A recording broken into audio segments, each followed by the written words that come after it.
This year has definitely been more wet than dry. We've experienced record amount of precipitation in July, and so far have had a pretty wet August. So summer heat is always going to stress the cool season turf like fescue and bluegrass, and you add the wet, humid conditions, and now we're going to see bouts of fungal activity. Fungal activity won't necessarily kill the grass, but it's definitely going to leave it with brown spots and stress the plant even further.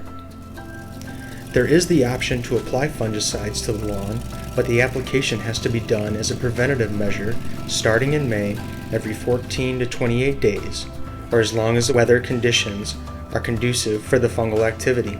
Once the air temperature and the moisture levels go outside the levels the fungus is active, the grass will no longer be susceptible to this fungus. Now the lawns are good and stressed this time of year, and we start losing the competitions to weeds that thrive in these conditions, those mainly being nutsedge and crabgrass, which we are actively treating. Nutsedge is a sedge that has a large tuber connected to the root system that easily spreads. It typically takes multiple treatments with products containing sulfentrazone or halosulfuron to eradicate it. Treating nutsedge can feel like a game of whack-a-mole. We can treat an entire yard that has nutsedge in the back only, and come back in a couple weeks to find the front yard covered in this sedge. It is definitely an ongoing battle. Crabgrass can be just as difficult to control. The best tool we have for treating crabgrass is to keep it from starting in the first place with a spring pre-emergent.